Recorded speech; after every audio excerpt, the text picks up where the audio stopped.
E aí, nação rubro-negra, mais um vídeo aqui do canal Flauro Bui USA. Dia maravilhoso aqui em Miami, tranquilinho. O calor tá aumentando, né? À medida que o verão tá chegando. Então, eu adoro, porque praia é o que eu mais gosto, né? Mas, domingão feliz, ao contrário durante a semana, Flamengo e Córdoba, né? Que foi uma desgraça. Ficou aqui entalado na garganta. É difícil, eu sei como é que é. Eu sei que vocês também sabem. Nós aqui somos só um país, né? Uma nação só. Os sentimentos são os mesmos. Mas é isso, foi um jogo bom contra o Grêmio. O Flamengo jogou com garra. Acho que o mais importante, determinação, né? Para vencer. Não perdeu muitos gols, isso é importante. Mas finalizou menos que o Grêmio.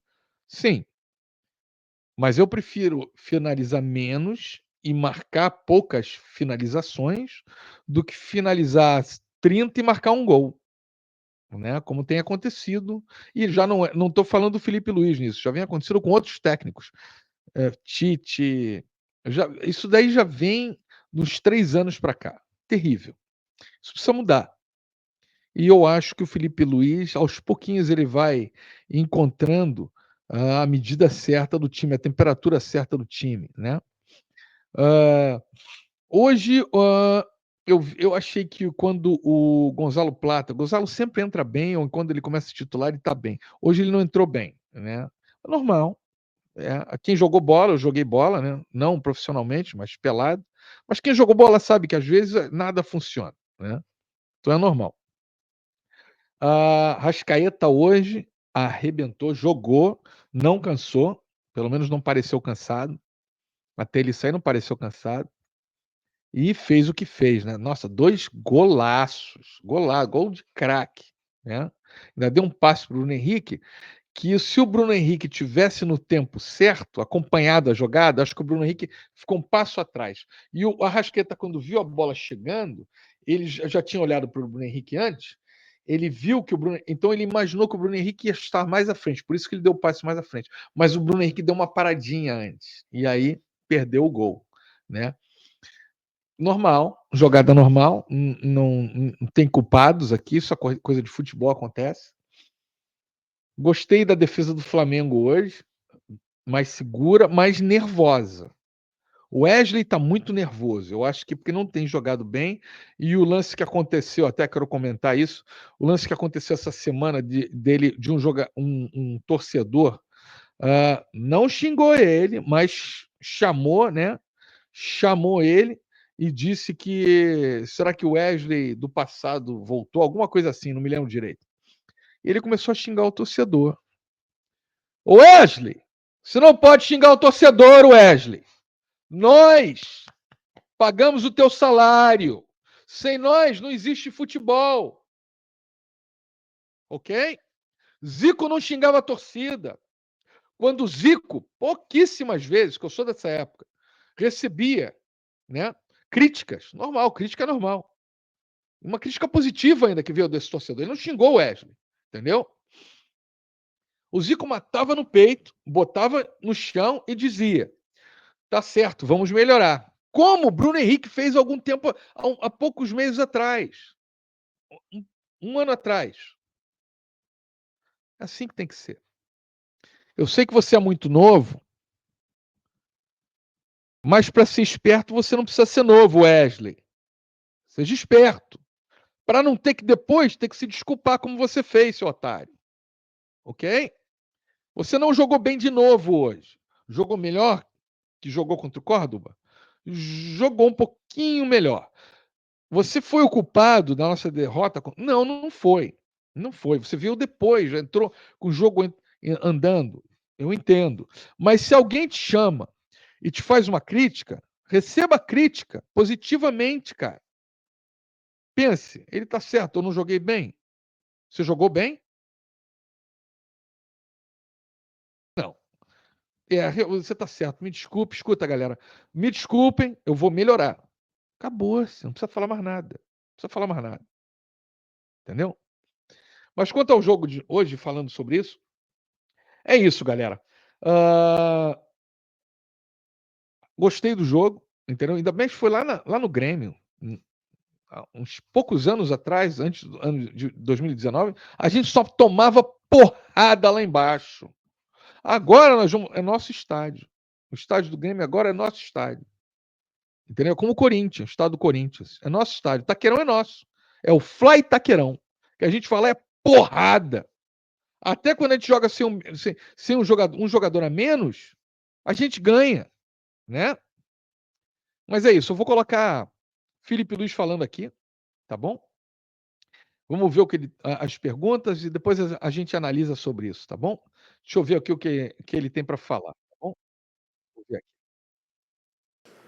Dessas vitórias da onde a gente vê que esses jogadores são grandes, né? Depois de uma derrota em casa, muito dolorida, por nós, como você falou bem, né, os torcedores.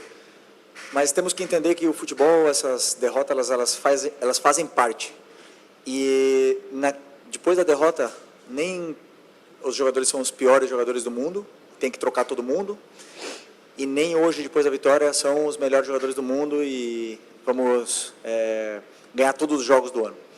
Então, esse equilíbrio é o que os grandes jogadores conseguem alcançar, né? Porque depois da derrota, o normal é que o time perdesse a confiança, mas ao contrário do que se viu, desde o primeiro minuto, os jogadores dominando bolas difíceis, tentando jogar, botar a bola no chão em todo momento e achando passes difíceis, os domínios sempre orientados, segundo o que o jogo pedia. Nunca nos deixamos influenciar nem pela derrota, nem pelo jogo fora de casa.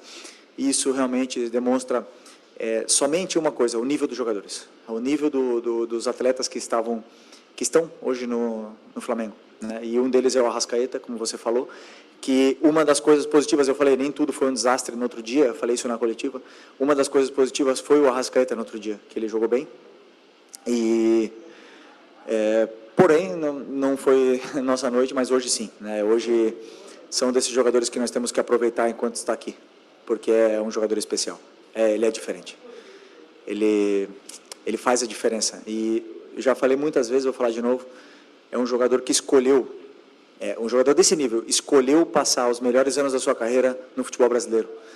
Isso nós temos que valorizar muito, tá? E vão viver momentos ruins, e vão ver cobranças, mas esse Arrascaeta aí são poucos os que pisaram aqui no Brasil, são poucos estrangeiros que pisaram no Brasil e fazem o que ele faz. Aqui. Tudo bem, Felipe? Parabéns pela vitória. Verdade. Eu queria te ouvir um pouquinho sobre a estratégia que tu desenhou para o jogo de hoje, levando em conta o que tu estudou do Grêmio também, do teu adversário, que joga muito na base da ligação direta. Tu falou sobre o Flamengo que pisou na bola, colocou ela no chão e jogou. Queria te ouvir o que tu pensou em cima daquilo que o Grêmio tem apresentado, por favor. Bom, primeiro eu vi na análise que o Grêmio era um time que costumava encaixar no meio, e eu imaginei que eles fossem encaixar nos nossos dois volantes, mas aí nós ia ter uma saída limpa com um dos zagueiros, né? Mas não foi assim, eles não encaixaram de um princípio, deixaram nossos volantes jogar. Isso nos deu saída, porém, às vezes era mais difícil a progressão da jogada, né? Porque, claro, se os nossos jogadores determinantes da frente estão todos marcados, então a progressão não era tão boa. O plano de jogo inicial, que era uma caída dos volantes, não estava funcionando do jeito que a gente esperava e que a gente imaginou antes do jogo, mas depois com os ajustes eles entenderam bem onde estavam os espaços e começaram a encontrar. Mas o que acontece é que os próprios jogadores dentro do campo eles se ajustam, né? O Grêmio foi se ajustando, foi pressionando, foi encaixando melhor a pressão e por momentos tivemos dificuldade de sair, mas eu acredito que com a estrutura e com a qualidade dos jogadores do nosso time é muito difícil que eles se apertem, né? Porque eles têm muita qualidade e muitas vezes, mesmo pressionados, eles conseguem sair por uma vantagem qualitativa, que, por exemplo, é o caso do Gerson, que com a bola, ele não perde a bola. Então, isso nos dá uma facilidade para sair mesmo pressionados e assim foi, encontramos os espaços e conseguimos machucar o Grêmio nesse caso. Mas o Grêmio é um time de muitos encaixes e nunca é fácil superar esses encaixes de pressão no meio campo. Porém, quando você escapa desses encaixes, você acaba dentro da área. Foi isso que aconteceu e acabamos 2 ou 3 vezes dentro da área no primeiro tempo, que poderiam ter sido um placar mais elástico. Okay. Boa noite, Felipe. Prazer revê-lo. Parabéns pela vitória. Felipe, o Flamengo, por motivos que não precisa ficar aqui repetindo, ele é uma espécie assim de modelo do clube a ser batido no Brasil. O grupo de jogadores é qualificado, o teu trabalho já está rendendo frutos, embora seja relativamente curto, mas ele se mostra. A estrutura do Flamengo ela é exemplar também. Como fazer para que... Como é que vocês estão estudando para jogar com a corda esticada ou poder recolhê-la na hora certa, visando ganhar o máximo possível de competições e estando já num Campeonato Brasileiro que recém começou, mas o Flamengo já começa também a ser colocado como favorito, como maior candidato. Como é que é carregar essa responsabilidade e trabalhar um grupo assim, de agora até dezembro? Só por favor, me explica um pouco melhor como a corda que você falou. A corda esticada é que nem afinação de violão, a cordinha está esticada. Sim, mas... Flochar. E o Flamengo, como fazer com que isso seja mantido ou, em determinados momentos, saber administrar para que questão física, questão de grupo, como é que se administra um grupo de agora até dezembro para tirar o máximo de competições possíveis? Ok, primeiro o clube nos últimos anos se reestruturou de uma forma que nos possibilita ter jogadores importantes para poder brigar pelas competições. Isso não significa ganhar as competições, significa poder disputar, né? Na parte de cima da tabela, com o elenco que tem, o Flamengo, você pode oferecer para os jogadores que queiram vir para o Flamengo a possibilidade de disputar os títulos, né? Depois ganhar ou não é uma coisa do jogo, do esporte, é difícil. Eu, particularmente, trabalho de uma forma onde eu sempre viso jogo a jogo e a corda que você fala é a nível físico, né? Na minha concepção, também um pouco da experiência que eu tenho como jogador, como eu passei por todos os processos, jovem, depois, no melhor momento, dos 28 aos 32, depois, já ladeira abaixo, então eu senti o que os jogadores sentem hoje, tenho bastante esse feeling, tento aproveitar o máximo possível do que o departamento médico me dá de informação para poder decidir. E sempre colocar os jogadores que eu acredito que vão ser os melhores para que a equipe vença o jogo. Então, eu sempre trabalho pensando em fazer o que é melhor para a equipe. E aí, eu não penso em sentimento, em ego, eu não penso em nada disso. E daí, eu durmo mais fácil, né?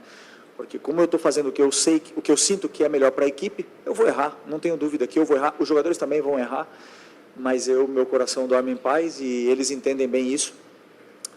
E acredito que daqui até o final do ano, a única mensagem que eu tenho para os meus jogadores é que eu vou precisar de todos eles. A gente já viu isso no Carioca, todos jogaram, já vimos isso no campeonato, são muitos jogos, e isso é o elenco qualificado que hoje o Flamengo tem para poder disputar. Mais peças virão, provavelmente, na janela do meio do ano, e isso é normal do futebol, essas trocas, né, nos elencos, mas eu acredito que sempre para qualificar ainda mais e potencializar a qualidade que esses jogadores têm. Okay. Obrigado. Felipe, tudo bem? Aqui, boa noite, Gabriel Alfa, canal Papulados, Rubro Negro, Revista Placar. Felipe, eu queria te perguntar sobre uma questão que a gente até falou um pouquinho depois do jogo contra o Central Córdoba, que é o número de finalizações do Flamengo, né? O Flamengo hoje teve uma certa dominância na partida, pisou mais na área da equipe do Grêmio, mas mesmo assim teve menos finalizações que o Grêmio, né? O Flamengo até os 20 do segundo tempo tinha 3 chutes a menos que o Grêmio, pisando mais na área adversária. Eu queria te perguntar se te incomoda isso de, às vezes, ter menos finalizações do que deveria ter, que, querendo ou não, em alguma situação, né? Hoje não foi o caso, mas em alguma situação pode acabar complicando ainda mais. Exatamente, perfeita a pergunta. Não, eu acho legal porque, assim, hoje, eu sempre falei para vocês, né? Vão ter dias que nós vamos... Pergunta não está perfeita, não, pelo contrário. Ter tantas finalizações, porém, vamos estar mais finos de cara a gol e vamos fazer gol. Exatamente o que eu falei antes de começar. 30 vezes a bola não vai entrar, como foi o último jogo do Central Córdoba, onde tivemos chances claras e não fizemos. Fizemos um de falta, né? mas não fizemos gols. Isso é natural do que o adversário ele permite para você. Como eu falei, o Grêmio é um time de encaixes que te dá uma dificuldade maior na saída, porém, a que você escapa, você tem uma chance mais clara ou uma chance de pisar na área, como você falou, mais clara. Depois, a finura do jogador ali, o momento de forma dele, isso cada um vai passar por momentos diferentes. E aí os números dizem, né? Um jogador como o Arrascaeta tem uns números incríveis e outros não tem tantos números como ele, como o Pedro. E isso é totalmente normal do futebol. Agora, numa vitória no campo, na Arena do Grêmio, contra um time super qualificado, um time muito bem treinado, como eu falei, com encaixes, com tudo mais, fora de casa, segunda seguida fora de casa no Brasileiro, nós temos que olhar o lado positivo. Nós não podemos só olhar porque o Flamengo finalizou menos, porque não sei o quê, porque a bola não entrou. Então, eu sou o treinador positivo. Entendo que você seja mais negativo nesse ponto, mas eu olho sempre as coisas boas que a gente fez e as ruins já é o meu trabalho corrigir elas e para isso que me pagam. Felipe, boa noite. Ele não gostou da pergunta, não. Parabéns pela vitória. Perfeito. Falou direitinho. Né, uma análise a realidade é essa. Gostou, não? Da partida do Bruno Henrique, né? Tu falaste sobre as possibilidades de ataque que o Flamengo teve. O Bruno Henrique, infelizmente, acabou falhando em 2, 3 oportunidades. E queria também que tu comentasse sobre a situação do Pedro. Tu já vê ele pronto e apto para o próximo jogo contra o Juventude no Maracanã? Boa noite. Só estou tentando lembrar as 3 chances do Bruno. Pode me lembrar elas? Teve uma de um passe do Arrascaeta, que ele acaba furando em bola. Teve outro passe de uma jogada pela direita, num cruzamento, que ele acabou não chegando a tempo. E também teve uma de perna esquerda, que ele acabou tentando driblar o defensor do Grêmio, o Gemerson, e acabou não finalizando da maneira adequada. Bem lembrado.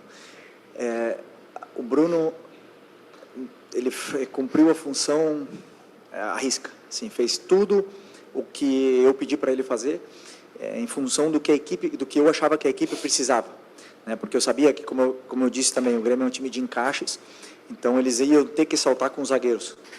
E aí o Bruno, atacando o espaço, ele é letal, e fez todos os movimentos que eu pedi, ele nos deu muita profundidade. Ele e o Michael nos deram muita profundidade, o mesmo Gerson nos deu muita profundidade. Michael foi um pouquinho melhor hoje. É um jogador muito importante. Do que ele tem ido nos outros jogos. É normal, ele está voltando, normal. Eu não posso qualificar ela de uma chance perdida, porque, na minha visão, não foi o passe não foi ideal para ele, não conseguiu nem finalizar a jogada, né? Então, a outra, talvez, em outro momento, ele teria conseguido finalizar, mas é absolutamente normal. E o que eu vejo é o volume de jogo, o que ele cria, o que ele nos dá para a equipe, porque é um jogador que pressiona muito, que se sacrifica muito pela equipe, faz com que a equipe jogue muito melhor, de forma muito mais contundente e dominante dentro do campo ao estar Bruno Henrique, porque ele nos dá todas as fases defensivas, né? Jogo aéreo, é um jogador que domina a bola de costas, que sustenta os zagueiros, que ataca o espaço, então é um jogador super completo e na qual muito importante.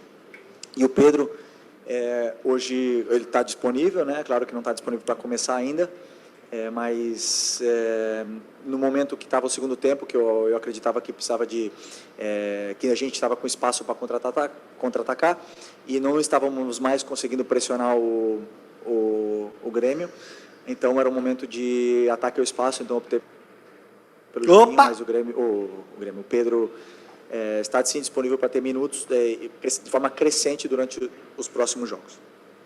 Felipe, aqui, boa noite. Você falou agora na resposta anterior a respeito dos zagueiros saltarem da linha, né? Os 2 gols nisso acontece, são 2 zagueiros diferentes, mas o zagueiro pela direita do Grêmio. Para mim o Flamengo apostou bastante no jogo, o Arrascaeta chegando mais ali, o Michael também. Essa foi uma percepção tua antes do jogo, de explorar essas costas da defesa do Grêmio, que teria esse zagueiro saltando?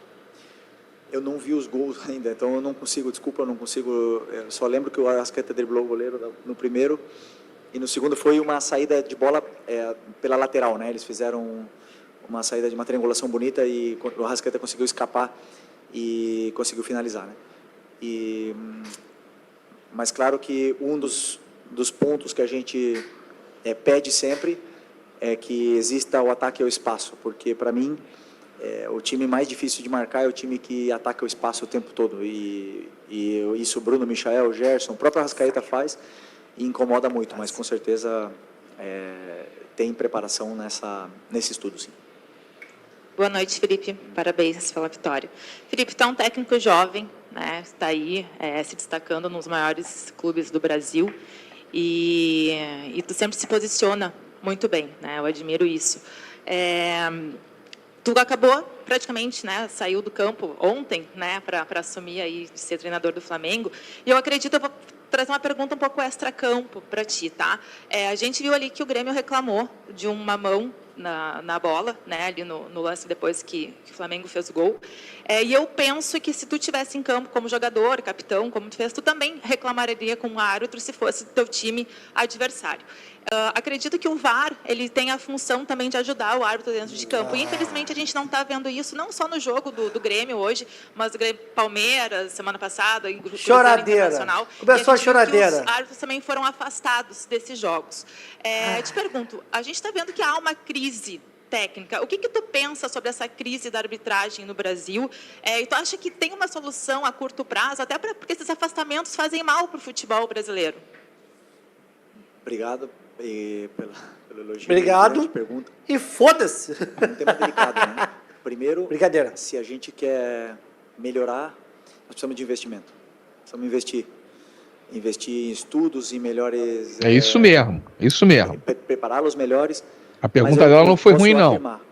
Em 5 anos que eu joguei aqui no Brasil, agora no final de carreira, que eu vi muitos árbitros muito bons. Muito bons. Seria até injusto citar nomes deles, mas eu sempre falei... Mas esse Abate-Abel é o pior. Klaus, o Davi... Com o Klaus. Tem vários. Tem não Klaus vou melhor. Klaus é horrível. Citando o nome deles aqui, mas são muito bons. Horrível. E assim, cada um tem uma opinião. Eu e um companheiro teu durante essa semana falou que o VAR não tem que entrar interferência mínima ou máxima ou apitar desde lá, mas tem que entrar quando tem que entrar realmente, né? E é uma linha, uma régua fina, é difícil de a gente analisar, né? Mas o que... Desculpe, galera, mas eu tenho que interromper isso aqui um pouquinho sobre o pênalti. A regra nova diz que se a bola bater no corpo e depois bater no braço ou na mão, mesmo ela estando fora do corpo, não é pênalti. Eu sou contra isso. Para mim, para fazer as coisas mais simples, se o braço está aberto, não importa o que aconteça, pênalti, entendeu? Mas eles mudaram a regra. Se bater uma parte do corpo e depois bater no braço, se o braço estiver aberto, não é pênalti. Foi o que aconteceu hoje. A bola bateu aqui, né? E depois ela bateu no braço do Gerson. Isso hoje, na regra de hoje, não é pênalti. Mas o que eu ouvi o Abate-Abel falando, vejam bem isso. A explicação dele para os gremistas, os jogadores gremistas, ele disse que o Gerson estava com o braço fechado.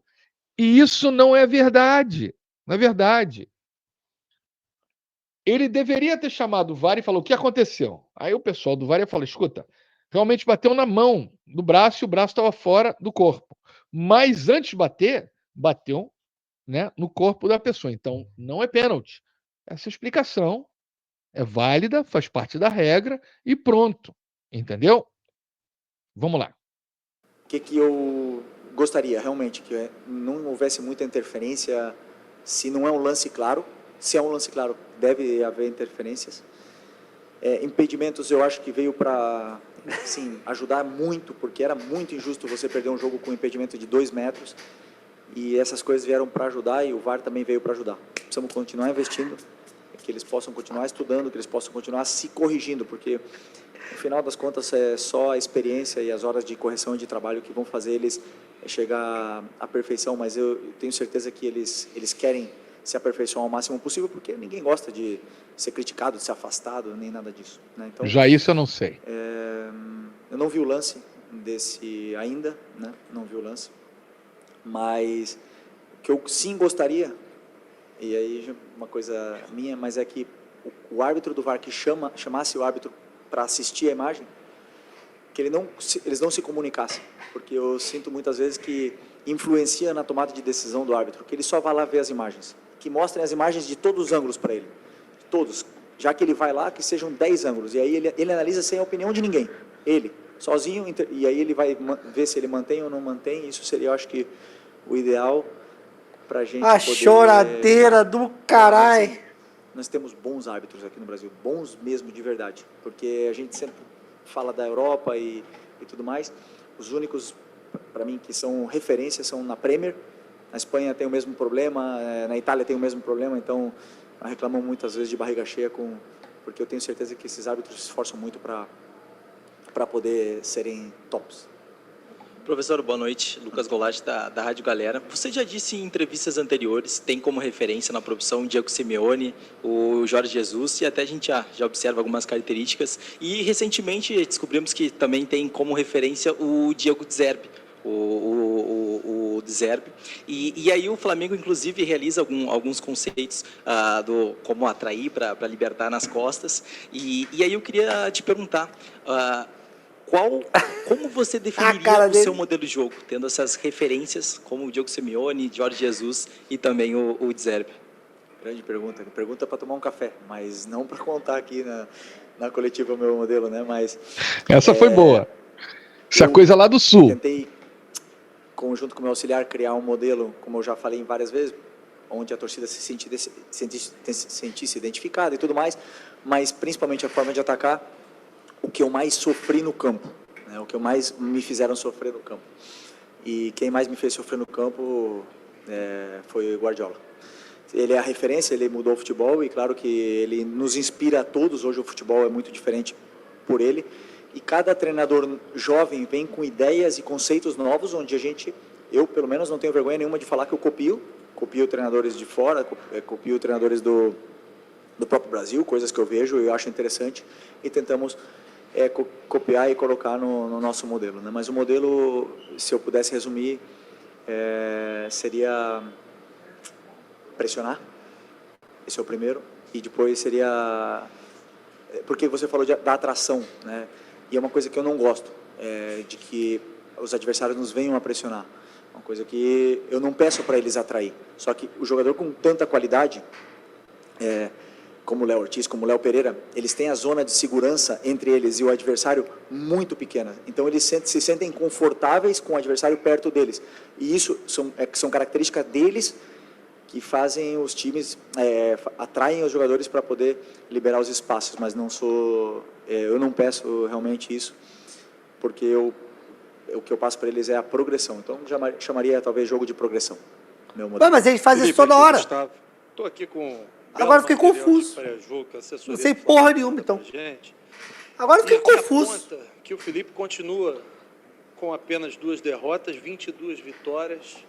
Tem menos derrotas, mais títulos do que derrotas. E o jogo Fortaleza e Inter começou agora. Está 0-0 ainda. O Flamengo é líder do campeonato. Isso tudo te motiva, te empolga ainda mais? E a segunda, você diz que normalmente só analisa o próximo adversário. E com relação à tabela, é assim também ou tem projeção de tabela? Eu não olho a tabela, eu penso sempre... Você não controla na tabela, né? Então, a única coisa que você controla é o próximo adversário.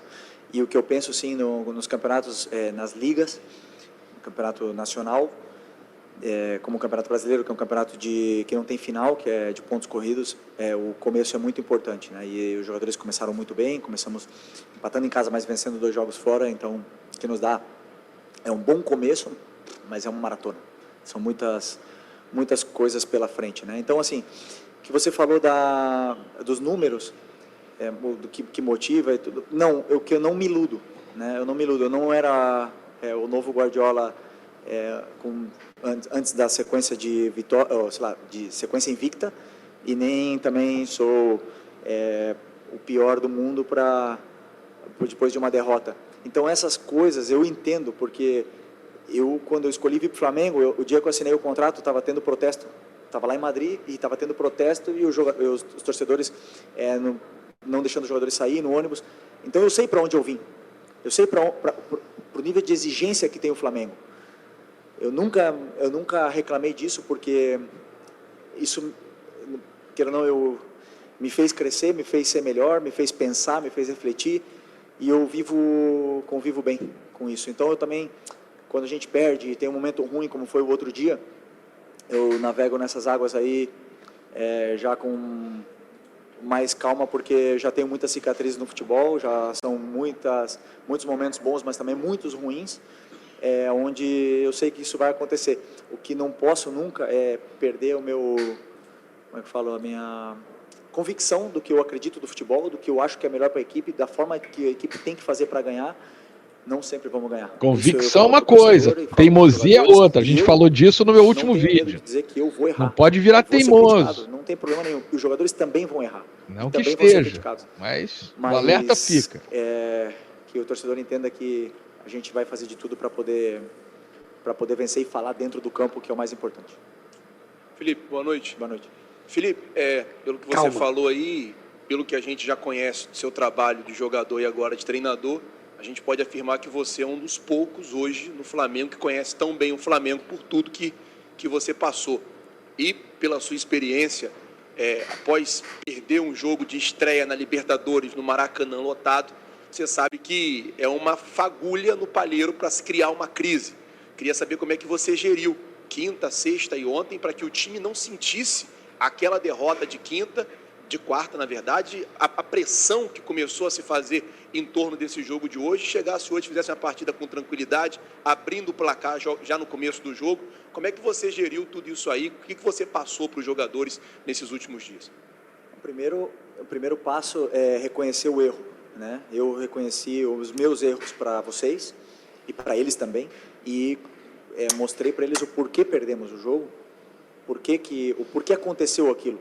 Porque muitas das vezes o resultado não vem, mas e o caos se instaura na parte externa, o que é normal, porque a gente nunca vai mudar o torcedor do Flamengo. Ele é muito passional, ele tem esse amor tão grande pelo Flamengo, porque a gente já falou várias vezes que os torcedores eles não comem às vezes para ir assistir um jogo.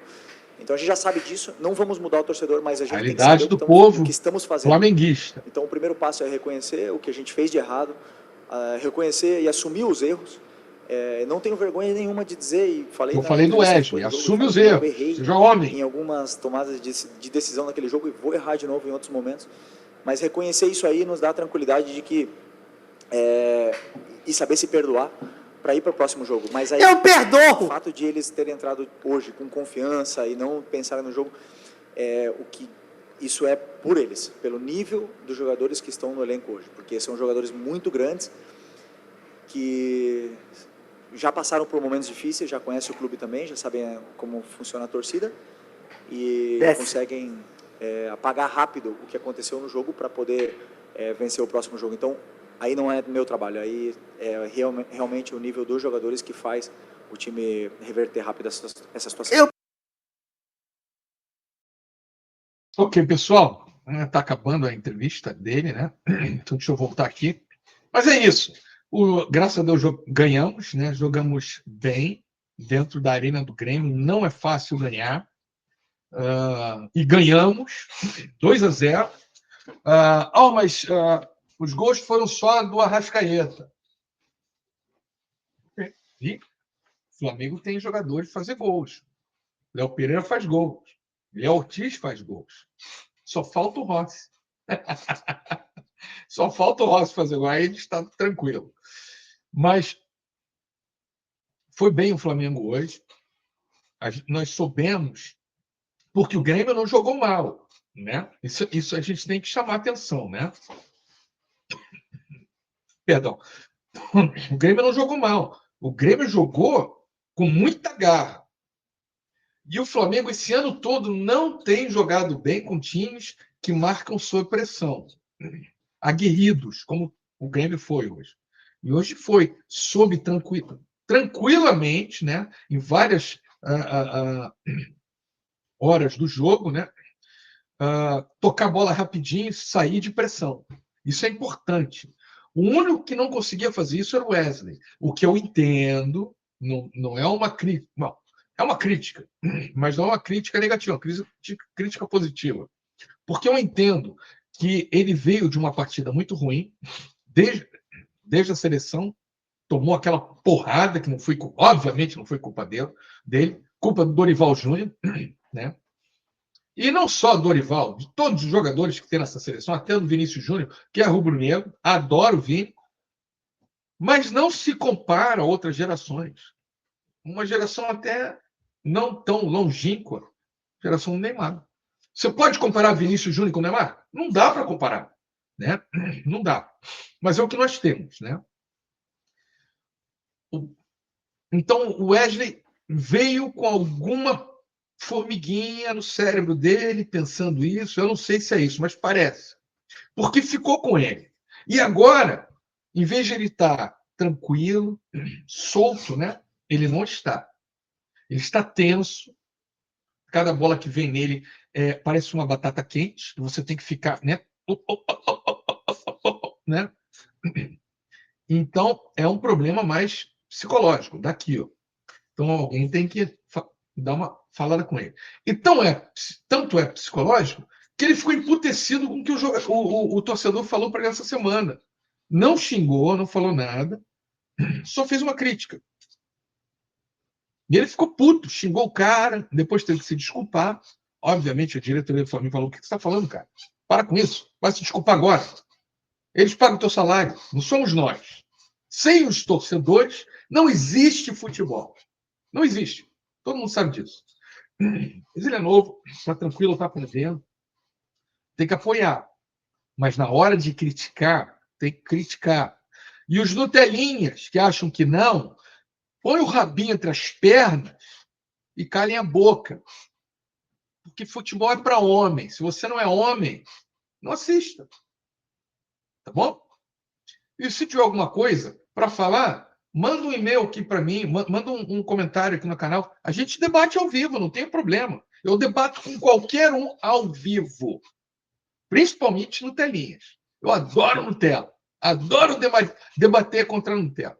Nem todo mundo que foi contra a crítica que foi feita ao Wesley essa semana é Nutella. Não estou dizendo isso. Mas foi uma crítica à Nutella. Criticaram o torcedor? Crítica Nutella. Coisa ridícula. Não é verdade? Mas é isso. O que importa, galera, é que hoje eu vou ficar tranquilo. Já tomei meu esquinho aqui. Ainda vou pedir para minha esposa sair daqui a pouco. Right, honey? Yes. You're gonna go out, get some whiskey? Yes. Vou pedir para ela comprar mais whisky, porque eu vou comemorar essa vitória. Eu estou com 55 anos, já tenho 7 cirurgias de coração, uma porrada de outras cirurgias no meu corpo. Não sei quando que eu vou morrer, mas vou morrer feliz. E rubro-negro, isso é que importa. Tá bom, galera? Então, muito obrigado. Vamos dar mais uma olhada como é que está o campeonato. O campeonato aqui. Deixa eu colocar aqui para vocês verem. Ok, então tá aí. Flamengo em primeiro lugar, até o momento, né?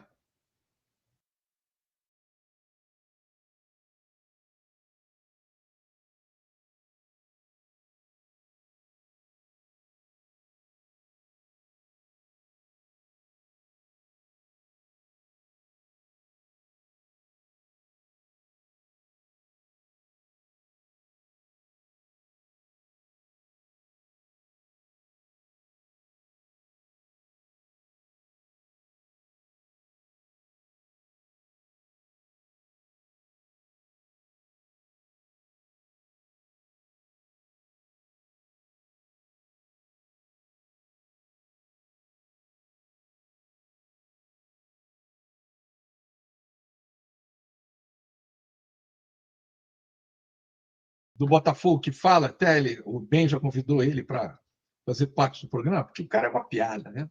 Só fala. O cara ele tem retardamento mental, aquele botafoguense. É um retardado. Eu acho que ele, obviamente, ele faz isso para ter mais engajamento, a galera acompanhar mais ele. Mas para mim ele é um retardado, entendeu? Falar as coisas que ele fala do Botafogo, do John Textor, o cara é um retardado, tá? Então, foguinho do velho e desses botafoguenses Nutelinhas, botafoguenses, todos eles são Nutella, né? Perdeu do Bragantino, como a gente está vendo aqui.